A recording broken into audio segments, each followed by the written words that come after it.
ദീപാവലി വിപുലമായി ആഘോഷിക്കാനൊരുങ്ങി ഇടുക്കിയിലെ വിവിധ ഭാഷാ തൊഴിലാളികൾ.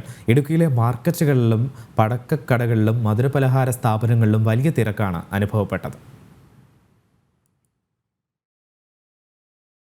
അന്യദേശത്ത് കഷ്ടപ്പെട്ട് പണം സമ്പാദിക്കാനെത്തിയവരാണ് ഇവരെങ്കിലും ദീപാവലി ആഘോഷം വിപുലമാക്കാനുള്ള ഓട്ടത്തിലാണ് തൊഴിലാളികൾ. ഞായറാഴ്ച ദിനം പൊതുവെ ഇടുക്കിയിലെ വ്യാപാര മാർക്കറ്റുകളിൽ അതിഥി തൊഴിലാളികളുടെ തിരക്കുണ്ടാകാറുണ്ട്. നാളെ ദീപാവലി കൂടി ആയതോടെ ഇന്ന് ഇവരുടെ വലിയ തിരക്കാണ് അനുഭവപ്പെട്ടത്. ദീപാവലി ആഘോഷം ശബ്ദമുഖരിതമാക്കാൻ പടക്കക്കടകളിൽ പടക്കം വാങ്ങാനെത്തിയവരുടെ വലിയ തിരക്കാണ്.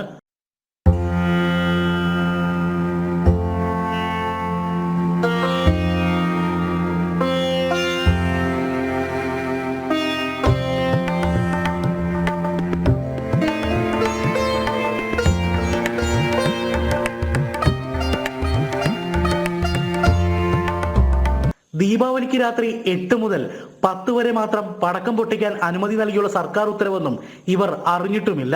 ദീപാവലി വ്യാപാരം മുന്നിൽ കണ്ട് മാർക്കറ്റിൽ നിരവധി ചെറു പടക്കക്കടകൾ ഇടം പിടിച്ചിട്ടുണ്ട്. ഒപ്പം ദീപാവലി ആഘോഷം മധുരതരമാക്കുവാൻ സ്വീറ്റ് സ്റ്റാളുകളിലും അതിഥി തൊഴിലാളികളുടെ വൻ തിരക്കാണ്. ഉത്തരേന്ത്യക്കാരുടെ ഇഷ്ടപലഹാരങ്ങളായ ഗുലാബ് ജാം, രസഗുള, ഗോജ, പേട തുടങ്ങിയവയെല്ലാം സ്റ്റാളുകളിൽ നിറഞ്ഞിട്ടുണ്ട്. പുതുവസ്ത്രം വാങ്ങുവാൻ മാർക്കറ്റിലെ വസ്ത്രാലയങ്ങളിലും വലിയ തിരക്കാണ്. പഴം പച്ചക്കറി മാർക്കറ്റിലും മറ്റു ഞായറാഴ്ചകളെ അപേക്ഷിച്ച് ദീപാവലി തലേന്ന് നല്ല ജനത്തിരക്കാണുള്ളത്.